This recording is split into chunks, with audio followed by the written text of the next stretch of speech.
चलिए आपको मध्य प्रदेश के जो सरकारी विभाग हैं उनकी जिद, उनके हठ और जो उनका ईगो है वो कितना भारी है इसकी कहानी बताते हैं। और ये मामला जुड़ा हुआ है उन उम्मीदवारों से जो एक एग्जाम देने वाले थे जिसके बाद उन्हें सरकारी नौकरी मिलती। हम बात कर रहे हैं मध्य प्रदेश के कर्मचारी चयन मंडल यानी कि MPESB की, जो अपनी जिद के आगे, अपनी हठ पर इस तरह से टिका रहा, इस तरह से अड़ा रहा, जिसका खामियाजा अब भुगतेंगे वो उम्मीदवार जो एग्जाम देने वाले थे। दरअसल हम बात कर रहे हैं मध्य प्रदेश में होने वाली असिस्टेंट इंजीनियरों की भर्ती का, जिसका नोटिफिकेशन कर्मचारी चयन मंडल ने निकाला था। लेकिन द सूत्र ने आपको उसी वक्त ये बताया था कि कर्मचारी चयन मंडल ने जो असिस्टेंट इंजीनियर की भर्ती निकाली है उसे भर्ती कराने का अधिकार नहीं है। तब ये खबर भी सामने आई थी कि जो नगर निगम आयुक्त हैं उन्होंने ESB को लेटर लिखा है और उससे कहा है कि आप इस एग्जाम को मत करवाइए। लेकिन ESB ने नहीं सुनी। ESB ने आज 23 तारीख है, 23 जनवरी है और आज ही एग्जाम होना था। लेकिन इसके ठीक एक दिन पहले जबलपुर हाईकोर्ट ने यानी कि 22 जनवरी को हाईकोर्ट ने इस एग्जाम पर रोक लगा दी। दरअसल आपको बता दें कि 22 जनवरी को हाईकोर्ट ने रोक लगाई मामले पर और इसकी अगली सुनवाई होने वाली है 20 फरवरी को। और ये याचिका लगाई है 4 अभ्यर्थियों ने, 4 उम्मीदवार हैं ये, और इन्होंने याचिका लगाई है। और इस याचिका में ये कहा है इन लोगों ने, इनका दावा है कि नगर निगम आयुक्त ने ESB को एग्जाम ना कराने का लेटर भेजा था, लेकिन उसके बाद भी कर्मचारी चयन मंडल इस एग्जाम को करवाने जा रहा था। आपको ध्यान होगा कि दास सूत्र ने बीजेपी के जो पार्षद हैं देवेंद्र भार्गव, जिन्होंने इस मामले को भोपाल नगर निगम की जो परिषद है उसकी मीटिंग में उठाया था और उन्होंने ये कहा था कि ये जो भर्ती असिस्टेंट इंजीनियर की जो भर्ती हो रही है अलग अलग लेवल पर, अलग अलग पदों पर, जिसमें कई सारे पद थे असिस्टेंट इंजीनियर के, वो भर्ती बिना परिषद की मंजूरी की जा रही है और उस भर्ती को करवाने का अधिकार ESB को नहीं है। ये बात भी उनके तरफ से सामने आई थी और हमने तब भी इस मामले को उठाया था।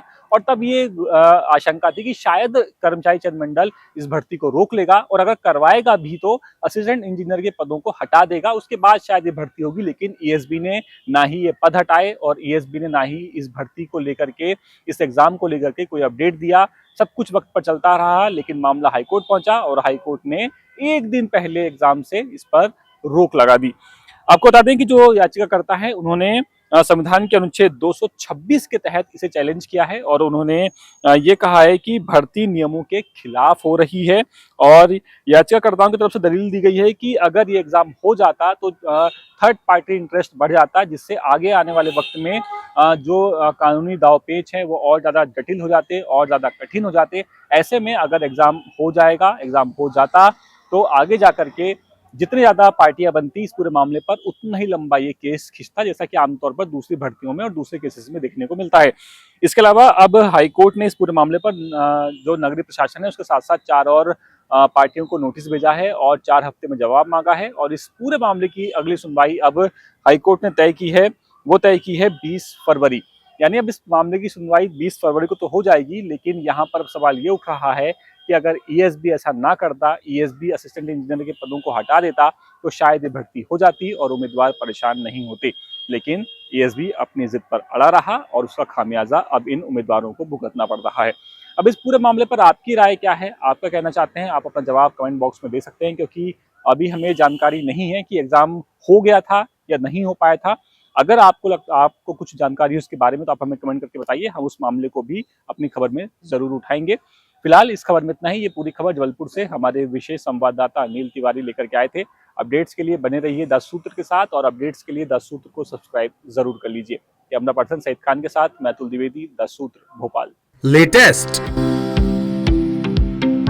इन्वेस्टिगेटिव और इन डेप्थ खबरें देखने के लिए ज्वाइन कीजिए 10 सूत्र का व्हाट्सएप चैनल, सब्सक्राइब कीजिए यूट्यूब चैनल, लाइक कीजिए फेसबुक पेज और पढ़ते रहिए www.dasootra.com।